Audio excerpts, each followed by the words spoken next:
এতদিন পর আমরা তিন বেস্ট ফ্রেন্ড একসাথে হয়েছি, তাই সবাই মিলে বের হয়ে পড়লাম আজকে ঘুরতে। দিনের বেলা ঘুরতে বের হয়েছিলাম, রাত হয়ে যাচ্ছে, তবে আমাদের ঘুরে বেড়ানোই শেষ হচ্ছে না। একদম লং ড্রাইভে যাচ্ছি আজকে। বান্ধবীদের সাথে এতদিন পর ঘুরতে যাব। আমার খুব পছন্দের একটা জামা বের করে নিলাম, আর আমার মেকআপ প্রোডাক্টস একদম হালকা ভাবে সেজে নিছি। কয়েকদিন আগে এই ড্রেসটা নিছিলাম, বাট বাইরে ঘুরতে যাওয়াই হয়নি। ফাইনালি আজকে পরলাম। আর এই তো আমরা তিন বান্ধবী এখানে। আমাদের তিনজনের ফ্রেন্ডশিপটা না আসলে অনেক সুন্দর, আর আমাদের ফ্রেন্ডশিপটা তোমরাও অনেক পছন্দ করো। আমরা তিন বান্ধবী না, এই তো এখানে আমার মোটু ননদিনী। আমার ননদ প্রায় আমার সেম এজ, মানে বলতে গেলে এখন আমরা তিন বান্ধবী না, আমার ননদ সহ আমরা এখন চার বান্ধবী। সুন্দরী সুন্দরী মেয়েরা আজকে ঘুরতে বের হবে। আর এখানে হচ্ছে আমাদের ড্রাইভারের যে অ্যাটিটিউড, ভাব দেখে তো আমি পুরাই অবাক। মিলে রেডি হয়ে বের তো হয়ে পড়ছি, বাট ঘুরতে যাব কোথায় সেটাই জানি না। গাড়িতে উঠে দেন আমরা ডিসাইড করতেছি কোথায় যাওয়া যায়। আমাদের নাটোর শহরের আশেপাশে যে ঘুরতে যাওয়া জায়গাগুলো আছে, প্রত্যেকটাতে আমরা 200-300 বার ঘুরে ফেলছি অলরেডি। তাই সবাই মিলে প্ল্যান করলাম দূরে কোথাও একটা যাই। এখানে একটা সুন্দর জায়গা আছে, মিনি কক্সবাজার, সেখানেই যাচ্ছি। রাস্তায় খুব সুন্দর একটা জায়গা পড়লো, এখানে নেমে আমরা সবাই মিলে একটু ছবি তুলতেছি, ভিডিও করতেছি।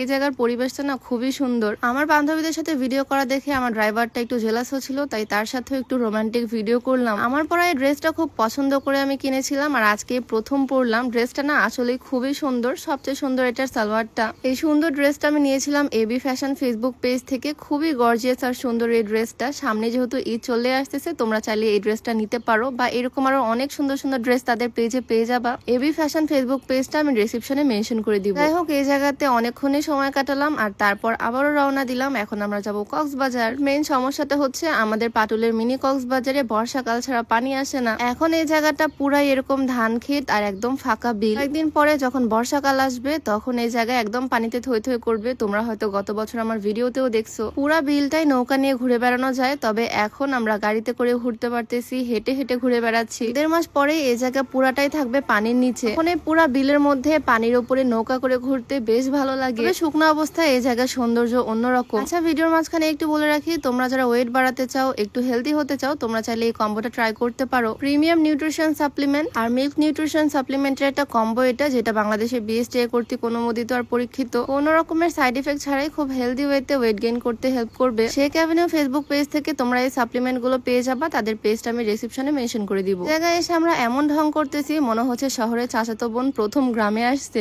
এখন আশেপাশে শুধু খড়ের গাদা। শুকনার সময় এই জায়গাটাতে একরকম সৌন্দর্য থাকে, আর যখন বর্ষাকাল আসে চারিপাশে পানিতে থই থই করে, তখনকার সৌন্দর্যটা অন্যরকম। আমার বান্ধবীরা তো শুকনার টাইমে এই জায়গায় প্রথম আসলো। আবার আমি হাঁটতেছিলাম, আর তার মধ্যে পিছন থেকে চলে আসলো সুমাইয়া। মানে তিনজনের ফ্রেন্ডশিপ গুলা না এরকমই হয়, একদম কিউট। ও একদম আমার ঘাড়েই উঠে পড়ছে, আর দেখো ওকে নিয়ে আমি এখন কিভাবে ঘুরাই। আজকের ওয়েদারটা দেখে যদিও একটু মেঘলা মেঘলা মনে হচ্ছে, তবে একদম ভাবসা গরম। কয়েকদিন ধরে এত পরিমাণে গরম পড়ছে, কি আর বলবো। গরমের মধ্যে ঘুরে বেড়াতে গিয়ে আমরা পুরাই টায়ার্ড, তাই ভাবলাম একটু শরবত খাই। এই শরবত গুলোর দাম মাত্র 10 টাকা, বাট এই 10 টাকার শরবতই আমার কাছে 5 স্টার ফেল। এই 10 টাকার শরবত আমরা সবাই খুব মজা করে খাই, যেখানে দেখি সেখানে খাই, স্পেশালি এই গরমের দিনে। এই জায়গাটা হচ্ছে মিনি কক্সবাজারের 0 পয়েন্ট। করে এই 0 পয়েন্টে আসতে হয়। এই শুকনোর সময় আমরা হেঁটে হেঁটেই চলে আসলাম। একটা মৌসুমে এক একটা জায়গার সৌন্দর্য এক এক রকম। এখানে আমরা ঘোরাঘুরি শেষ করে আবারও রওনা দিচ্ছি আরেক জায়গায় যাব। আমরা ছিলাম নাটোর সদরে, দেন ওখান থেকে ঘুরতে গিয়েছিলাম নলডাঙ্গাতে, এখন যাচ্ছি আমরা সিংড়ায়। পুরা নাটোর জেলাটাই আজকে ঘুরে বেড়াচ্ছি। কিছুক্ষণের মধ্যে সন্ধ্যাও নেমে আসলো, আর একটু পরপরই আমার বান্ধবী জবার আম্মু আর সুমাইয়ের আম্মু ফোন দিচ্ছে। বিয়ের আগে মেয়েদের নিয়ে মায়েদের এরকম টেনশন হয়ই। আমার আম্মু এরকম ফোন দিত যখনই আমি বাইরে থাকতাম। তবে এখন বিয়ে হয়ে গেছে আর হাজবেন্ড সাথে থাকে, সেজন্য আর কোনো প্যারা নাই। আধা ঘন্টার মধ্যে আমরা আবারও চলে আসলাম সিংড়ায়, এখানকার ভাইরাল ডিম রুটি খেতে।